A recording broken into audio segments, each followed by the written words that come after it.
Alright, good morning everybody. If you are new, welcome to Handheld Heroes. If you've been here for a while, I hope you have been enjoying the marathon so far.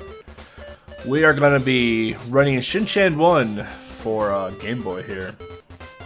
So if you're looking for the butt dance, there is no butt dance. If you're looking for Action Bastard, he briefly shows up in the credits.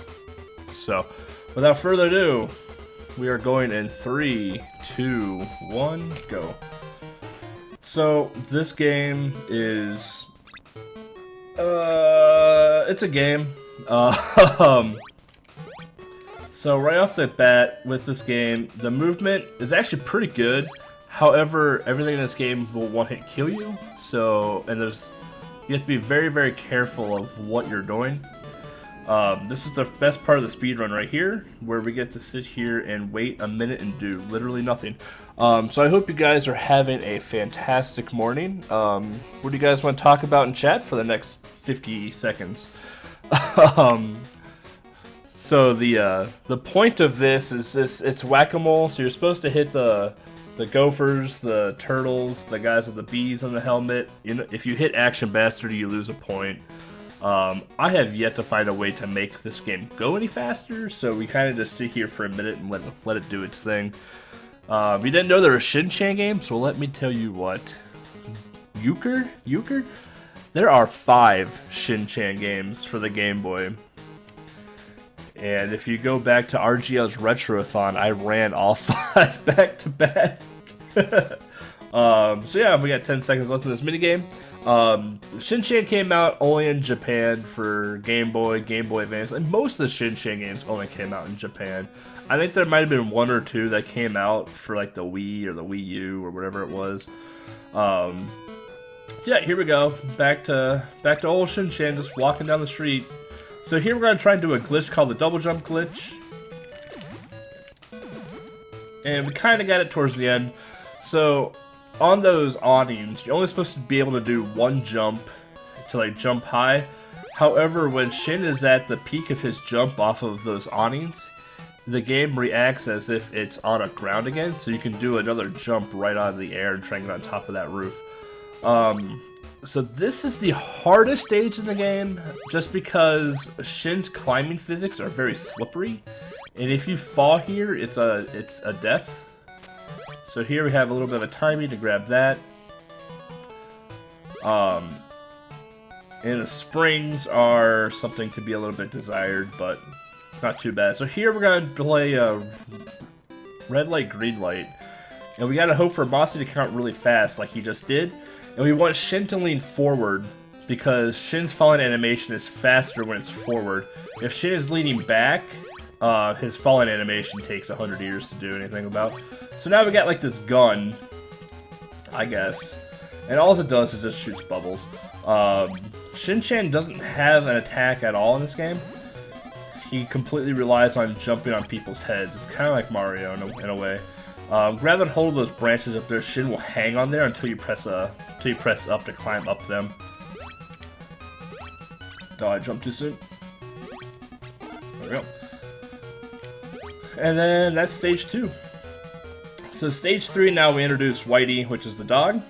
So get your Frank or Z's, your whatever dog emotes you have ready, because there's a lot of borking that happens in this stage. The first enemy that we're going to come across chasing us has like 3 speeds. He can either go really fast, really slow, or just a normal speed. Like that was his normal speed right there. So now we have this minigame, which is the bike race. This is the only one we will actually complete to first place on. The starting pattern for this race is completely random.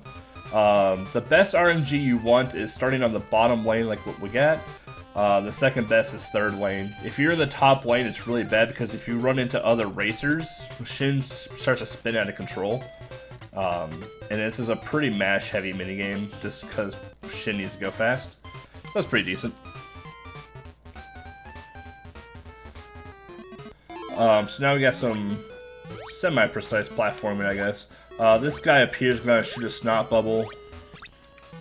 That's just kind of whatever.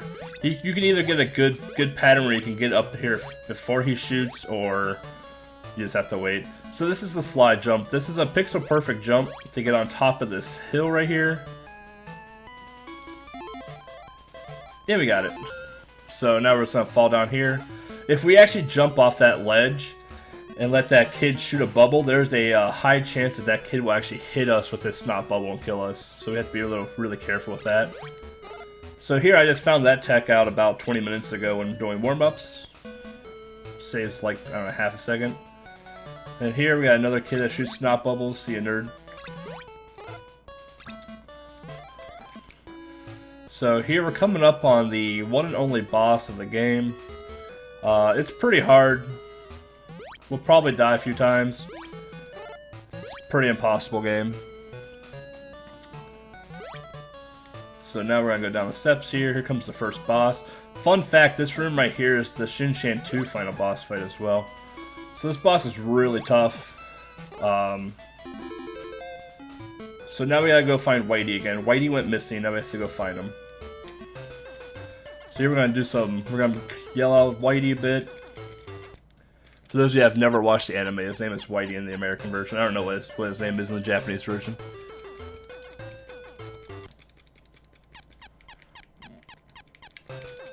Bork, bork.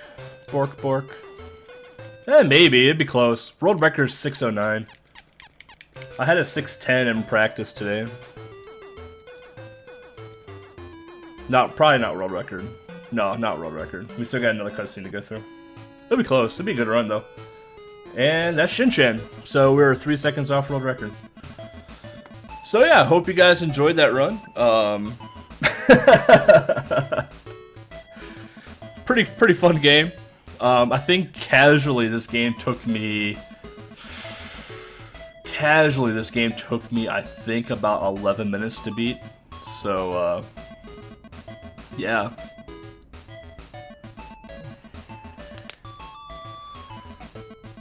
Shiro in Japanese. Okay, thank you. I don't know the Japanese lore of Shin-chan, I just know the Americanized version of it. But yeah, so there are 5 Game Boy Shin-chan games. So I honestly recommend you all to just like check them out. Shin-chan 1 and 2 are very similar in movement and just in typical gameplay. Shin-chan 3 is just a collaboration of minigames. Think of it like Mario Party, but Shin-chan. Shin-chan 4 is probably the most known with the Game Boy community because it's been in Tiny 10, it's been in Retrothon, it was in Handheld Heroes last year. That game is actually a game, an actual platformer. And then Shin-chan 5 is another collection of minigames similar to 3. So, yeah. So that's it. Hope you guys enjoy Shin-chan.